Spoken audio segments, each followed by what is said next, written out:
Hello bachon, so let's understand the question first. The question says PDFCl minus 2 has n number of geometrical isomer, then spin only magnetic moment and CFSC of FeCN6 n minus 6 will be. Okay, so सबसे पहले देखिए हमें यहाँ पर ये complex दिया हुआ है, इसकी कहानी डील करनी पड़ेगी. FCl Br and I charge is -2. Okay, -2 charge दे रखा है.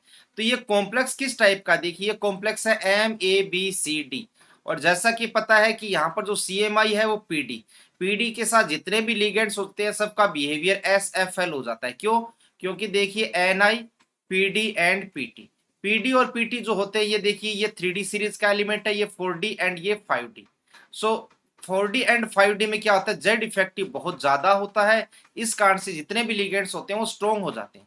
स्ट्रॉन्ग होगा तो यहाँ पर देखिए हमें तो क्या बनाना है, शेप देखनी पड़ेगी. तो स्ट्रॉन्ग फील्ड लिगेंड होने के कारण पेयरिंग होगी, हाइब्रिडाइजेशन होगा DsP2.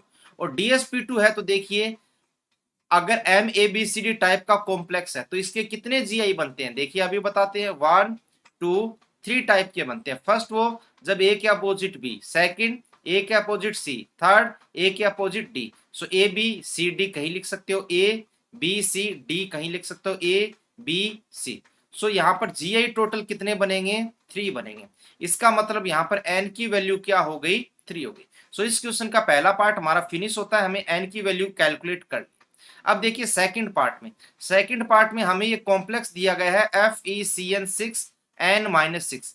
तो n की वैल्यू यहाँ पर 3 रखेंगे तो वैल्यू आएगी देखिए FeCN6 एंड -3. ठीक है. अब इसके लिए बोला है कि हमें कैलकुलेट करना है म्यू और CFSC.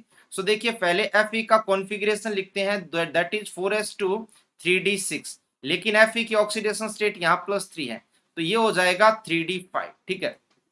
और Cn माइनस यहाँ पर क्या है, एक स्ट्रॉन्ग फील्ड लिगेंड है. तो स्ट्रॉन्ग फील्ड लिगेंड है, इसका मतलब यहाँ पर पेयरिंग होगी. पेयरिंग होने के बाद जो कॉन्फ़िगरेशन होगा यहाँ पर वो देखिए क्या होगा, वो हो जाएगा T2G. स्ट्रॉन्ग लिगेंड है, पहले 6 इलेक्ट्रॉन T2G में फिलअप होंगे.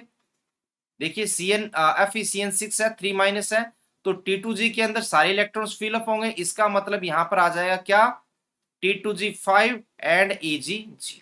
ओके. सो अब हमें कैलकुलेट करना क्या है, मैग्नेटिक मोमेंट. तो इसका मतलब ये जो इसका कॉन्फ़िगरेशन होगा वो कुछ इस तरीके से आएगा. यहाँ पर 3 ऑर्बिटल्स हैं और यहाँ पर टोटल 2 ऑर्बिटल्स हैं जिनमें टोटल कितने इलेक्ट्रॉन्स है, 5. तो यहाँ पर अनपेड इलेक्ट्रॉन कितना है, अनपेड इलेक्ट्रॉन है कितना, 1. अनपेड इलेक्ट्रॉन 1 है तो म्यू का फॉर्मूला क्या होता है, √n.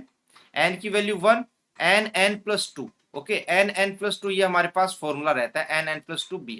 तो n की वैल्यू 1 रखेंगे तो 1 + 2 3 को 1 से मल्टीप्लाई करेंगे तो 3. तो इसका मतलब √3 और √3 का मतलब 1.7 b है.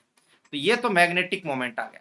लेकिन इसके साथ साथ हमें कुछ और भी कैलकुलेट करना है और वो क्या है, CFSC. सो देखिए CFSC का फॉर्मूला क्या होता है, नीचे की साइड 3 ऑर्बिटल्स है तो रहता है -0.4 delta O into n T2G plus 0.6 delta O into Eg plus n pairs. तो यहाँ पर केवल T2G में 5 इलेक्ट्रॉन्स है तो -0.4 डेल्टा O इंटू 5. सो कैलकुलेट करेंगे तो आ जाएगा -2.0 डेल्टा. तो ये आंसर हो जाएगा. एक यहाँ पर 1.7 है तो देखिए ऑप्शंस देखते हैं. तो ऑप्शन नंबर 3 इज राइट, जिसमें हमें 1.73 BM एंड -0.20 डेल्टा O दिया. So the right answer is option number 3, that is 1.73 BM Bohr magneton and -2.0 delta O, that is CFS. So hope this will answer your question. Thank you. All the best.